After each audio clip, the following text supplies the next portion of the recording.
Thank you. Thank you so much for watching. Thank you. Have you subscribed? Yes, you. Have you subscribed? You. Yeah, before you go, click. It's free. Click. Just that's it. Have you subscribed? You are laughing. Have you subscribed? Have you subscribed? Thank you. Thank you. Thank you. Hey, madam, thank you so much. I can see you. I can see you. We have to get to 100,000 subscribers. This by the end of the year. How are we going to do that if you don't subscribe? Yes, you. Yes, you're about to click off. Why? Have you subscribed? It's free. If you don't, ask your son, ask your daughter how to. Just one click. Thank you. Thank you. I see you. Aha. Thank you very much. Thank you very much. I'll see you tomorrow.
and bound in freedom, peace and unity. Hey, that's so. Oh, yeah. Arise, O compatriots, Nigeria call obey, to serve our fatherland with love and strength and faith. The labor of our heroes past shall never be in vain. To serve with heart and might, one nation bound in freedom, in freedom, in freedom, peace and unity. Arise, my people, arise, my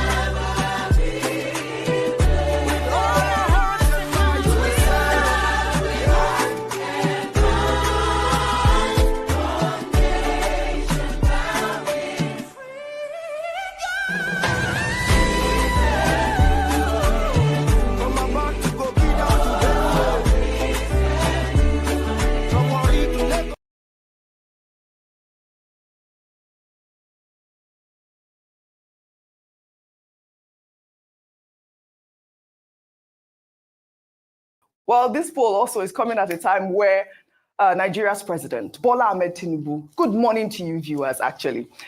Nigeria's president, Bola Ahmed Tinubu, is saying that good life Nigerians thought they lived or they were living prior to his administration was fake and capable of collapsing the. Are you coming towards the end of your career and you're starting to worry that you've run out of time? The country. The president, who was represented by Wahab Egbewole, the vice chancellor of the University of Ilorin, spoke over the weekend during a convocation ceremony of the Federal University of Technology, Akure in Ondo State. Tinubu was quoted to have said that the removal of petrol subsidy and the unification of exchange rates were necessary to save Nigeria from the brink of collapse. Well, he's quoted as saying, unfortunately, the good life we thought we were living was a fake one that was capable of leading the country to a total collapse unless drastic efforts were urgently taken. The need to salvage the future of our children and bring the country back from its brink of collapse necessitated the strategic decisions to remove the fuel subsidy and also unify the exchange rates. I am not unaware of the consequences of the tough decisions on our people. I sincerely wish there could be softer options. Rufi. With due respect, this is wrong. Nigerians were not living any fake life. It was not as if when the first subsidy was there, life was a whole lot better for Nigerians. It was just a measure to make things easier. There was still massive poverty. There was still massive pain. Even when Nigerians went abroad and they claimed they subsidized the naira, to the dollar, which was about 600, 700 then, how many people could really even afford that money? The economy was depressed. So you say Nigeria was living fake life. Now, there was no living, it was not that we're living in paradise. But what we're telling President Tinubu every time is, did you think of the effect of destroying the lives further and devaluing the lives before you embarked on it? Mr. Cardozo was saying that they've saved over 6 trillion on subsidies for Forex, asking how much in our GDP has reduced since all of these 2 monstrous measures have taken place in Nigeria. I can give you some figures. Nigeria's GDP, as at when the APC met it in 2015, before they decided to go ahead and lead us on this path of destruction, was inching close to 500 billion. Today, the GDP is more than half of that amount. The lives have been destroyed. Some projection says our GDP is now 199 billion. Do you want to prorate that in trillions of naira of how much has been lost in this economy? So they have not been productive. Is it the corruption we want to talk about? Is it the fakery that is going on? They are the ones that are fake. You know how many times they've told us Port Harcourt refinery is ready? Is that not the one giving us fake news? Didn't they tell us that it was mechanically complete at the start of the year? They said it was going to be ready in August, not ready. Now, and please, for the sake of people, what they did was simply a production unit churned out, the naphtha that they now have to go and blend with C5, crack C5, because they don't have the converter unit that will convert the naphtha, the hydrocarbons in there, into something of high octane ratings. That refinery is not 100% complete. This is something they've took 1.5 billion for over 44 months. We are already 42 months away. Technimonte announced that thing on the 6th of April, 2021. 42 months down the line. Technimonte's announcement was that by 44 months' time, both complexes, the 150,000 barrel refinery and 60,000, will be working. 42 months in, they've just achieved 70% of the 60,000 barrels because they don't have a converting unit. Now, for all of those that are saying blending is international practice, if you have a full-on converting unit, once you provide the naphtha, you have a converter that will be able to crack further the hydrocarbon. You don't need to go and get external C5 and now blend. Why is Dangote Refinery not doing that? Because they have the full-on units. So people should stop deceiving people. And the NNPC, after we revealed their lies, even confirmed that that's what they are doing. That they are taking the naphtha they are providing from their own column and they are going to crack it with, blending with crack C5. They are getting from Indorama. So they are the ones that have been faking Nigerians all this while. All the projects, the money they said they were going to save, invest in other projects, they've been faking Nigerians, or they are the ones that have been lying to Nigerians. They are the ones that are living fake life. Is President Tinubu not the one living fake life? A country that doesn't have money, you are buying new private jets, presidential jets, that you didn't even pass through the National Assembly. Today, we don't know how much to spend on that big, bogus jet. Is that not fake life? Well, all right. Should we take another story then? I'll take this story. Well, investigative journalist Fishayo Soyombo, who was arrested by the Nigerian army over the weekend, revealed key details of his recent encounter with the army right here on Arise TV over the weekend. He accused the army of being complicit with the oil bunkers and called for a complete overhaul of the country's security structures. Let's take a look, Dr. Bati, before we come back for a discussion. The grouse of the army, the real grouse of the army, one, is that I did not carry them along. I won't deny that I have low trust for Nigerian public institutions. A small 2-minute diversion. Last year, I did an undercover investigation on an orphanage home that was selling babies. I bought a newborn baby with 2 million naira, took the baby to NAPTIP. I looked after that baby. After I handed the baby over to NAPTIP, I sent a representative. We go there every month. Our birthday, we bought gifts, Christmas. We woke up one day, NAPTIP shut the door on us. The former DG of, I'm saying it on national TV, the last DG of NAPTIP, she has to answer the question, what happened to that? I brought that baby. I just wanted to, keep up with the progress of that baby. And one day, NAPTIP just shut the door. We just got there and they said, you can't see the baby. So how do you expect someone like me to trust public institutions? Now, I have been vindicated because I spent 3 days in military. Everything I told the highest levels of the army, the illegal bunkers were telling me when I left.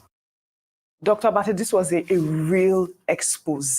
I mean, quite shocking, some of the details. I mean, what really got me was the fact that he said that before he even came out of detention, everything he was telling the Nigerian army had already been leaked. Well, Fishayo Soyombo worked with us briefly at The Guardian, went on, I think, to work with the cable, and then he became managing editor of Sahara Reporters, and then he established a foundation for investigative journalism. In other words, an award-winning committed journalist. But he has managed to carve a niche for himself, investigative journalism. When you say in Section 22 of the 1999 Constitution that, the job of the journalist is to hold government accountable and to hold a mirror onto society, where you find it, the province where you find it, is true investigative journalism in terms of the right of the people to know. And he has been very consistent in exposing the underbelly of corruption in Nigeria. He was that journalist who went undercover into a prison to expose the rot in the prison system in Nigeria. He was that journalist who took a stolen vehicle across 86 checkpoints to show that, in fact, smuggling is so easy in Nigeria. He has also exposed many other things, including the treatment, the abandonment of soldiers, who suffered injuries in war front, and so on and so forth. This time around, he went to investigate illegal oil bunkering in, the South.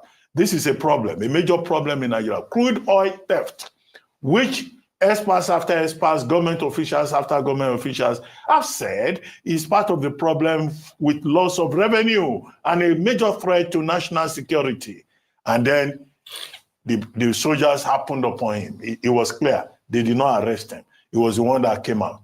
And then they framed him as an illegal bunkerer. They detained him for 3 days, I think in Port Harcourt. And then they interrogated him. There was a backlash against the military in the media, and he got released.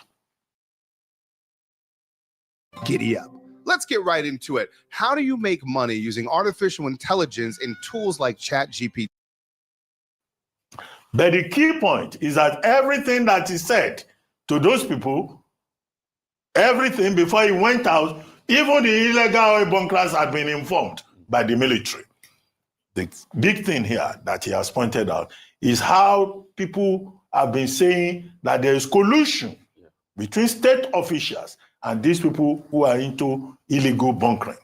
It is, in fact, a further confirmation of persons who have been saying that perhaps very highly placed people in uniform are involved in bunkering.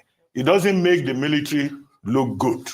The third point is that this is the risk that investigative journalists face.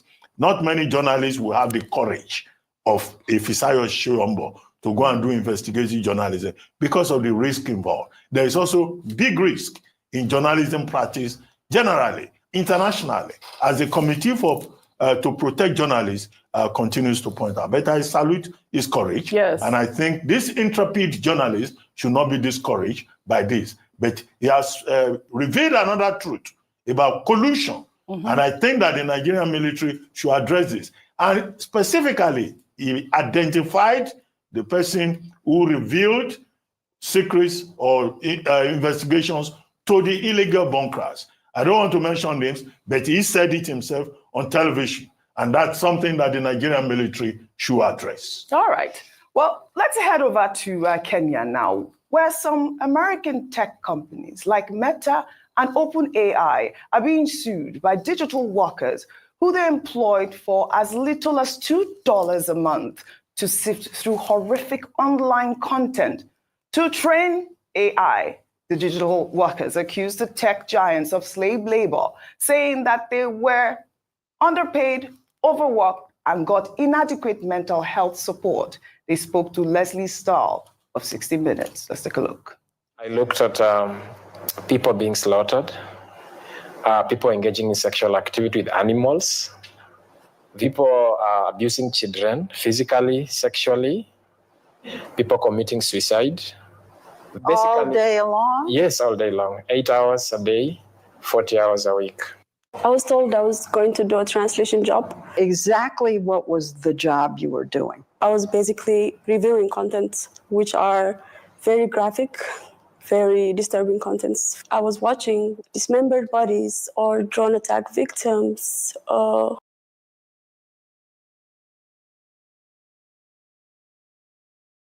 Thank you so much for watching. Thank you. Have you subscribed? Yes, you. Have you subscribed? You. Yeah, before you go, click. It's free. Click.